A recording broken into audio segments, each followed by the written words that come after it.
आइए, आज आपको एक कहानी सुनाता। एक बार एक नेत्रहीन व्यक्ति गया मंदिर ईश्वर के दर्शन प्राप्त करने। अब जब वहां उपस्थित लोगों को यह ज्ञात हुआ कि यह व्यक्ति नेत्रहीन है, तो कुछ लोगों ने उसका उपहास उड़ाना प्रारंभ कर दिया। वो जिसकी स्वयं की दृष्टि ही नहीं, क्या करने आया होगा यहाँ? कदाचित ईश्वर से शिकायत करने आया होगा कि क्यों आपने मुझसे मेरी दृष्टि छीन ली। किंतु इन सभी बातों से उस नेत्रहीन व्यक्ति ने स्वयं को पीड़ित नहीं होने दिया।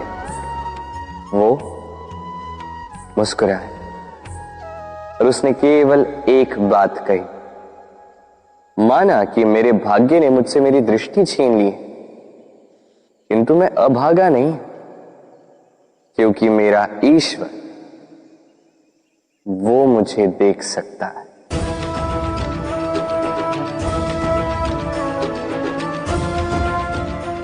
स्मरण रखिएगा, दृष्टि नहीं दृष्टिकोण आवश्यक है। यदि आपका दृष्टिकोण शुभ हो तो अशुभ में भी शुभ स्वयं दिखने लगता है और मन प्रसन्न होकर कहता है, राधे राधे। क्रोध एक ऐसी स्थिति जिसमें जीभ मन से अधिक गति से कार्य करती है। लालच वो मनस्थिति जिसमें स्वार्थ करुणा से अधिक गति से कार्य करता है। प्रतिशोध जिसमें व्यक्ति दूसरों से अधिक स्वयं को हानि पहुंचाकर सुख पाता है। और ईर्ष्या जिसमें व्यक्ति स्वयं के अस्तित्व को ही खो बैठता है, कुछ और ही बन जाता। दूसरी ओर आनंद वो स्थिति जिसमें आत्मा शरीर से अधिक प्रसन्न होती है। और प्रेम वो परम भाव जिसमें हमारा दुख सब में बट जाता है और सबका सुख हम में आ जाता है।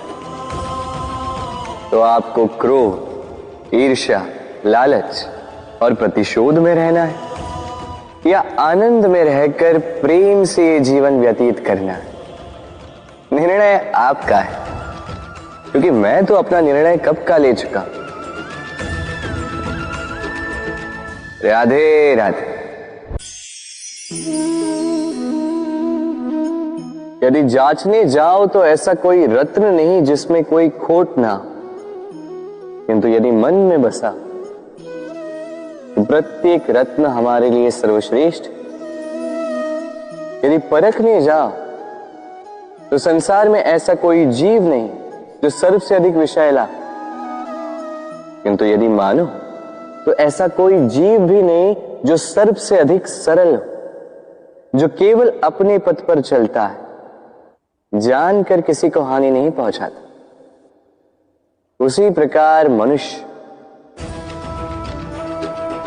यदि मनुष्य को परखने जाओगे तो वो गुणवान नहीं लगेगा, किंतु यदि मानो तो प्रत्येक मनुष्य में कोई न कोई विशेष गुण होता ही। बस बात आती है आपके दृष्टिकोण की। इसलिए अपने जीवन में मनुष्य को परखने में समय नष्ट ना करें। मनुष्य कोई वस्तु तो नहीं, मनुष्य आत्माधारी जीव है जो कदाचित आपके व्यवहार से बदल भी जाएंगे, पराये भी आपको अपना मानकर गले लग जाए। बस प्रेम भाव को ऊपर है। राधे राधे।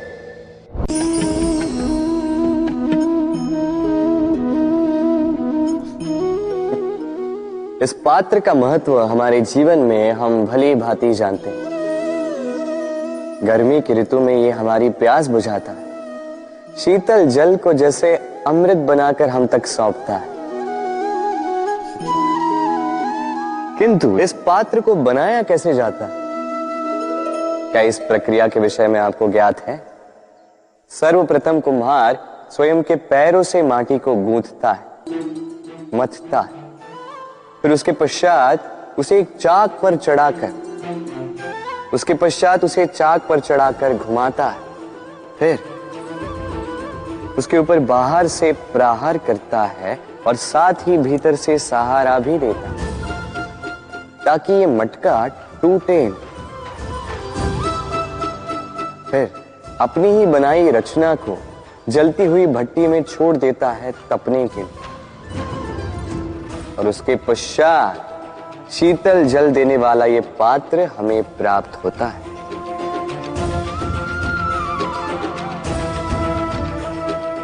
एक सर्वश्रेष्ठ गुरु भी यही करता है। सर्वप्रथम हमारे मन में छिपे संभावनाओं को निकालने के लिए हमें मथता है, फिर कठोरता से हमें आकार देता, उसी के साथ हमें सहारा भी देता, और फिर उसके पश्चात परीक्षा की अग्नि में उस भट्टी में छोड़ देता जलने के लिए, और तब जाके हमारा अस्तित्व बनता है। इसलिए यदि आपके गुरु कठोर हो तो उनसे कुपित ना हुई, उनसे क्रोधित ना हुई, क्योंकि वही वो कुम्हार है जो आपके जीवन के पात्र को एक सुंदर सा आकार देंगे। राधे राधे। जीवन में जैसे जैसे आप आगे बढ़ते हैं वैसे आप कई लोगों से मिलते हैं। उनमें से कुछ आपका उत्साह बढ़ाते हैं, कुछ आपको शक्ति देते हैं, कुछ हताश हो जाते हैं, तो कुछ आपके ऊपर पत्थर भी फेंकने लगते हैं। ऐसे में हम में से अधिकतर लोग क्या करते हैं? दूसरों के कर्मों के कारण स्वयं विचलित हो जाते हैं, क्रोधित हो जाते हैं उन पर, उनसे लड़ते हैं, उन्हें कोसते हैं, प्रतिशोध की भावना लेकर उन्हीं के फेंके हुए पत्थर पुनः उन्हीं के पास फेंकने का प्रयास करते हैं। किंतु इससे होता क्या? यह है आपका लक्ष्य, यह है आपकी राह। अब इन सारी बातों के कारण आप यहीं रुककर इनका सामना करने लगते हैं। इसमें सफलता तो प्राप्त हुई, किंतु आपको नहीं। उन लोगों को जिन्होंने आपको रोकने की मंशा से आपके ऊपर पत्थर फेंकना प्रारंभ किया था, यदि उसके बदले उन पत्थरों को इकट्ठा करके आप अपना एक घर बना लें, तो आप पर पत्थर फेंकने वालों की संख्या धीरे धीरे कम होती जाएगी। आप भी अविचल होकर अपने लक्ष्य की ओर आगे बढ़ पाएंगे। तो आलोचना से लड़कर स्वयं का समय व्यर्थ करना चाहते हैं या अपनी लक्ष्य की ओर अपना ध्यान केंद्रित करना चाहते हैं? निर्णय आपका है। राधे राधे। जीवन में सभी आगे बढ़ना चाहते हैं, अपने लक्ष्य को प्राप्त करना चाहते हैं, सफलता पाना चाहते हैं, किंतु सभी ये नहीं कर पाते। फिर जुड़ जाते हैं उस प्रयास में कि ढूंढ ले वो कारण जिसके कारण ये असफल हुए। अब उसमें भी अधिकतर लोग गलत चयन कर जाते हैं। अब यदि इस बात को मैं आपको विस्तार में समझाऊं तो बात कुछ यूं है कि यदि मेरे दांतों में पीड़ा है तो पेट दर्द का काढ़ा पीने से कुछ नहीं होगा। यदि नींव में समस्या है तो मैं शिखर को कितना भी सजा लूं, भवन तो गिरेगा। यदि हम जीवन में आगे नहीं बढ़ पा रहे हैं तो कारण हमारे पांव की मोच नहीं, हमारी छोटी सोच है।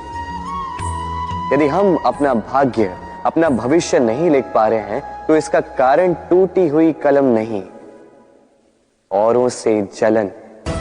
यदि महान कार्य करने के पश्चात भी यश प्राप्त नहीं हो पा रहा तो इसका कारण तन का आलस नहीं, मन का लालच है।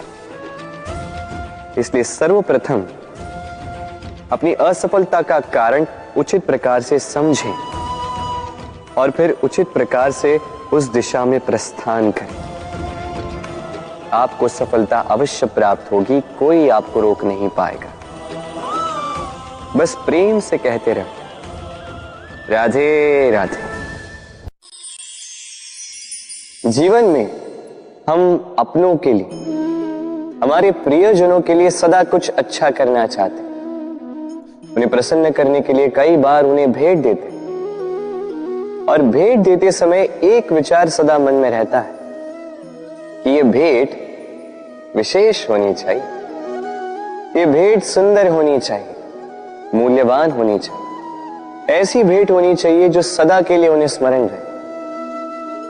तो कुछ लोग चयन करते हैं उत्तम वस्त्रों का, कुछ लोग चयन करते हैं मूल्यवान आभूषणों का, किंतु क्या ये पर्याप्त? आप स्वयं सोचिए, कितना भी उत्तम वस्त्र क्यों ना हो, एक समय के पश्चात फीका पड़ने लगता, खराब होने लगता, फटने लगता। मूल्यवान आभूषण भी कभी न कभी चुरा लिए जा सकते हैं, सदा के लिए उन्हीं के साथ रहेंगे ये कदाचित संभव नहीं। तो फिर ऐसा क्या उन्हें दिया जाए जो सदा के लिए उनके साथ रहे? उत्तर है अच्छा समय। यदि आप किसी को उत्तम भेंट देना चाहते हैं तो उनके साथ उत्तम समय व्यतीत कीजिए, क्योंकि जैसे जैसे समय व्यतीत होता जाएगा ये पुराना नहीं होगा, ये सदा मन में जीवित रहेगा और उन मुस्कुराहट के पलों को ना कोई उनसे छीन पाएगा ना ही चुरा पाएगा। तो आनंद के साथ समय व्यतीत करें और प्रेम से कहें राधे राधे। जीवन में कभी कभी आपने क्या पा लिया, उससे भी अधिक महत्वपूर्ण यह है कि आपने क्या त्याग दिया। किंतु किन किन बातों से सावधान रहा जाए, ध्यान से सुनिएगा। जीवन में जब भी आप अपना लक्ष्य चुनो तो भ्रम से सावधान रहिए, क्योंकि वो आपके लक्ष्य को भटका देगा। जब यात्रा करो तो आलस्य से सावधान रहिएगा, क्योंकि वो आपको आपकी यात्रा पूर्ण करने देगा नहीं। जब भी न्याय करो तो मित्रों से सावधान रहिएगा, क्योंकि वो आपकी न्याय करने की शक्ति को दुर्बल बना देता। जब भी सफलता प्राप्त करो घमंड से सावधान रहिएगा, क्योंकि वो आपकी सफलता को अधिक समय के लिए आपके पास टिकने देगा नहीं। और जब भी प्रेम करो स्वयं से सावधान रहिएगा, क्योंकि मैं आपको कभी हम बनने नहीं देगा। राधे।